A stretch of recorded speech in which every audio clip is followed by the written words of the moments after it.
Today 24 news सत्य परिस्थितीचा सविस्तर आढावा।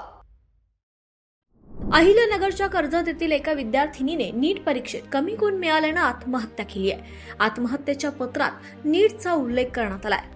अहिल्यानगर जिल्ह्यातील कर्जत तालुक्यातील जलालपूर येथील राहणारी विद्यार्थिनी अंकिता सांगळे हिने तिच्या घरात गळफास घेऊन आत्महत्या केली आहे। तिच्या कुटुंबियांचं म्हणणं आहे की नीट परीक्षेत कमी गुण मिळाल्यानंतरच तिने हे टोकाचे पाऊल उचलले।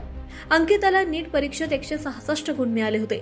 तिच्या कुटुंबियांनी सांगितलं की अपेक्षित गुण न मिळाल्याने मानसिक तणावाखाली असलेल्या अंकिताने रविवारी दुपारी 4:30 वाजता गळफास घेऊन आत्महत्या केली।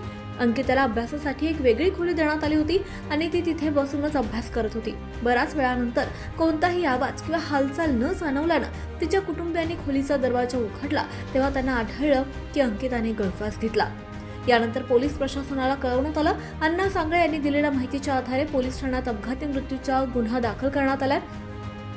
नीट परीक्षेत कमी गुण मिळाल्याने विद्यार्थिनीने आत्महत्या केल्याचा दावा तिच्या कुटुंबियांनी केलाय। अण्णा सांगळे यांनी दिलेल्या माहितीच्या आधारे पोलीस ठाण्यात अपघाती मृत्यूची नोंद करण्यात आली आहे। नीट परीक्षेत कमी गुण मिळाल्याने गळफास घेऊन आत्महत्या केलेल्या जलालपूरची विद्यार्थिनी अंकिता सांगळे हिच्या घरी भेट देऊन खासदार निलेश लंके यांनी शोक व्यक्त केला। दरम्यान लंके यांनी अंकिताच्या मृत्यूसाठी सरकारला जबाबदार धरलाय। अंकिताच्या मृत्यूला जबाबदार असलेल्या आणि नीट पेपर फुटी सहभागी असलेल्यांविरुद्ध सदोष मनुष्यवधाचा गुन्हा दाखल करावा अशी मागणी खासदारांनी केली आहे। नीट परीक्षेत कमी गुण मिळाल्याने अंकितानं घरी गळफास घेऊन आत्महत्या केली। तिला नीट परीक्षेत 166 गुण मिळाले होते, मात्र पेपर फुटीपूर्वी झालेल्या पेपरमध्ये तिला चांगले गुण मिळाले होते। त्यामुळे आता निलेश लंके यांनी या प्रकरणी कारवाई करण्याची मागणी केली आहे। अंकिता सांगळे नावाच्या एका मुलीने आत्महत्या केली। त्या कुटुंबाला आता भेटलो, त्या मुलीने सुसाईड नोट लिहून ठेवली। त्या नोटमध्ये उल्लेख केला की ही घरची परिस्थिती, नीट परीक्षा पहिला पेपरमध्ये ज्यावेळेस पेपर फुटी झाली, नंतरच्या पेपरमध्ये तिला कमी मार्क पडल्यामुळं आत्महत्या केली। या सगळ्या गोष्टींना जबाबदार जर कोण असेल तर सरकार जबाबदार आहे। नीट पेपरमध्ये ज्यांनी घोटाळा केला ते सर्व लोक जबाबदार आहे। ज्यावेळेस पहिला पेपर नीट फुटी झाली त्यामध्ये तिची ॲन्सर कीवर तिला 350 मार्क होते। आत्ताच्या ह्या दुसऱ्या परीक्षेमध्ये तिला मार्क कमी पडले, 166। त्या डिप्रेशनमध्ये त्या मुलीने आत्महत्या केलेली आहे।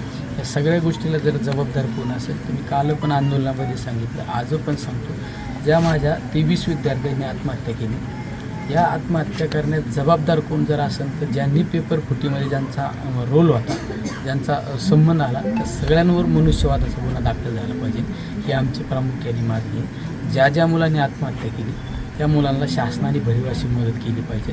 उद्या संसदेच्या अधिवेशनामध्ये सुद्धा हाच प्रश्न पुन्हा त्या ठिकाणी मांडणार आहे। महाराष्ट्र टुडे मराठीसाठी ब्युरो रिपोर्ट, कर्जत, अहिल्यानगर। आजच महाराष्ट्र टुडे 24 न्यूजला सबस्क्राईब करा आणि सत्य परिस्थितीचा सविस्तर आढावा पहा।